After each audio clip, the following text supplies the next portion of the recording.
ലോകരക്ഷിതാവായ പടച്ചവൻ, ഖാലിഖായ അല്ലാഹു, എല്ലാറ്റിനും കഴിവുള്ളവനായ റബ്ബ്, ആ റബ്ബിനെ മാത്രമേ പേടിക്കേണ്ടതുള്ളൂ എന്ന് മനുഷ്യനെ പഠിപ്പിക്കുന്നതാണ് ഖുർആൻ.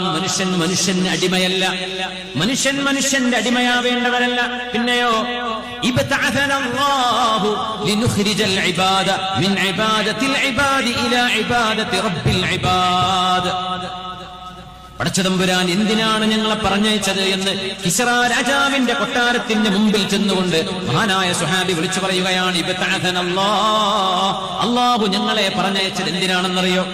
ലിനുഖ്രിജൽ ഇബാദ മിൻ ഇബാദത്തിൽ ഇബാദ്. മനുഷ്യന്റെ മുമ്പിൽ സാഷ്ടാംഗം ചെയ്യാതിരിക്കാൻ, മനുഷ്യന്റെ മുമ്പിൽ നിന്ദനാവാതിരിക്കാൻ. ഈ മനുഷ്യന് ജനനമുണ്ട്, മരണമുണ്ട്.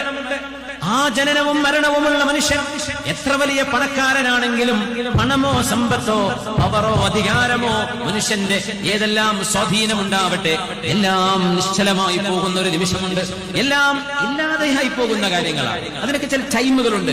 പള്ളിയുടെ പ്രസിഡന്റ് എല്ലാ കാലം പ്രസിഡന്റാണോ? അല്ല, കുറച്ചു കാലം കഴിഞ്ഞാൽ മെമ്പറായിട്ട് മാറേണ്ടി വരും. രാജ്യത്തിന്റെ പ്രസിഡന്റ്, രാജ്യത്തിന്റെ പ്രധാനമന്ത്രി, മുഖ്യമന്ത്രി, മന്ത്രിമാർ, MLA-മാർ മരിക്കോളം അങ്ങനെ ആവോ? അല്ല, അതൊക്കെ ഒരു സമയം കഴിഞ്ഞാൽ അഴിച്ചു വെച്ച് പോരേണ്ടി വരും. ഈ ആളുകളെയാണ് ചില ആളുകൾ ദൈവമായി കാണുന്നത്. അതുകൊണ്ടാ സ്വഹാബി പറയുന്നത്, മഹാനായ അംർ റളിയല്ലാഹു തആല അൻഹു, അല്ലാഹു ഞങ്ങളെ പടച്ചത് എന്തിനാണെന്നറിയോ? എന്തിനാ പറഞ്ഞയച്ചതെന്ന്? മനുഷ്യന്റെ അടിമയാവാതെ മനുഷ്യനെ